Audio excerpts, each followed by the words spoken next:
Hello guys! Welcome back to my channel. This vlog is about my housing loan investment. By the way guys, nag-break lang ako para pumunta sa Lumina Home Office.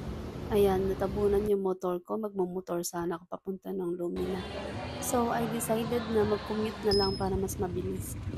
Kasi sobrang hassle naman kung i-move ko lahat ng motor para lang makalabas yung motor ko. Ayan, mag-commute na ako papunta ng Lumina Homes.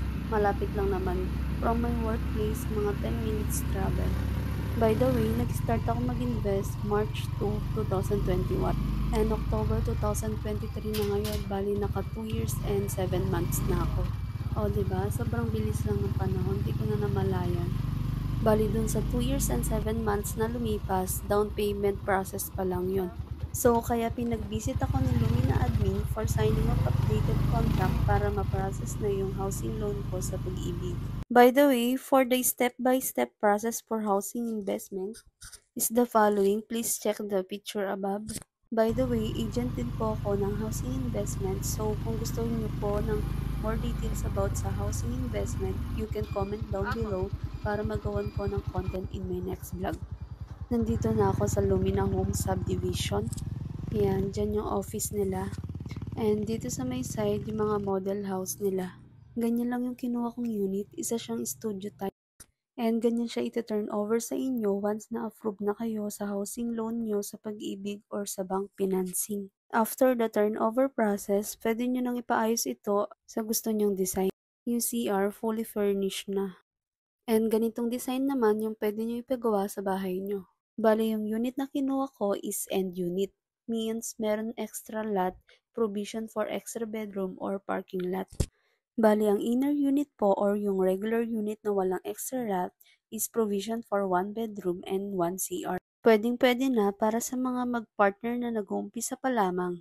Ito yung pinakamagandang investment lalo na sa mga 20s pa lamang. Pwede nyong iparent or bahayan. Alam niyo po ba kaya nasabi ko na pinakamagandang investment to? Kasi the more na tumatagal, mas tumataas yung value ng lupa. So, hanggang dito na lang. Punta na ako sa office para makapirma na ako ng mga contract.